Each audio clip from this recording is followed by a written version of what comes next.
కర్నూలు జిల్లాలో రోడ్లపై గుంతలు పూడ్చే పనులు ఈ నెలాఖరుకల్లా పూర్తి చేయాలని రోడ్లు, భవనాలు, పెట్టుబడులు, మౌలిక సదుపాయాల శాఖ మంత్రి బీసీ జనార్దన్ రెడ్డి ఆర్ఎండ్బీ అధికారులను ఆదేశించారు. కలెక్టరేట్లోని మినీ కాన్ఫరెన్స్ హాల్లో ఆర్ఎండ్బీ, నేషనల్ హైవే, మున్సిపల్ శాఖల అధికారులతో రోడ్లు, భవనాలు, పెట్టుబడులు, మౌలిక సదుపాయాల శాఖ మంత్రి సమీక్ష నిర్వహించారు. ఈ సందర్భంగా మంత్రి మాట్లాడుతూ రోడ్లపై గుంతలు పూడ్చే పనులు కర్నూలు డివిజన్లో 41% మాత్రమే జరిగాయని, ఈ పనులు వేగవంతం చేయాలని విజన్ ఈఈని ఆదేశించారు. సంక్రాంతి నాటికి పనులు పూర్తవుతాయని అన్నారు. రోడ్డు గురించి గౌరవ శాసనసభ్యులు చరితమ్మ గారు కూడా చాలా రోజుల నుంచి చెప్పడం జరుగుతూ ఉంది. అదేవిధంగా గౌరవ కలెక్టర్ గారు, జేసీ గారు కూడా ప్రభుత్వానికి లెటర్లు రాయడం జరిగింది. అక్కడ చాలా యాక్సిడెంట్లు జరుగుతున్నాయి.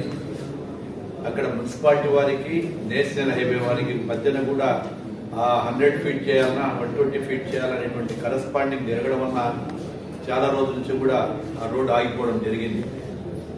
ఈరోజు గౌరవ కలెక్టర్ గారు, నేను, శాసనసభ్యురాలు చరితమ్మ గారు, జేసీ గారు అందరం కూడా పెట్టి, అదేవిధంగా కోడుమూరు ఎమ్మెల్యే గారు కూడా ఉన్నారు, దానికి ఏ విధంగా సొల్యూషన్ చేయొచ్చు అనేటువంటి విధంగా ఫిక్స్ చేయడం జరిగింది.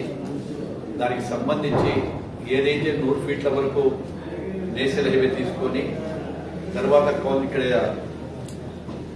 ఇక్కడ కూడా కార్పొరేషన్లో కూడా ఒక రెగ్యులేషన్ సాల్వ్ చేయమని రెగ్యులేషన్ చేసి ఆ వైండనింగ్ ఖర్చులకు కానీ, బిల్డింగ్లకు కాంపన్సేషన్ కానీ, ఇవన్నీ కూడా డిపిఆర్లు తయారు చేయమని చెప్పడం జరిగింది. ఎంత ఖర్చు అవుతుంది, ఏమి ఆ ఖర్చు అవుతుగినా కార్పొరేషన్ ఎంత తీసుకోవాలి, నేషనల్ హైవే నుంచి మేము ఆర్ఎండ్బీ డిపార్ట్మెంట్ నుంచి కూడా ఏమి చేయొచ్చినటువంటి విషయాల మీద చర్చ పెట్టుకుని ఈ నెల 15వ తారీఖు నోటిఫికేషన్ ఇవ్వడం చేయమని చెప్పాము.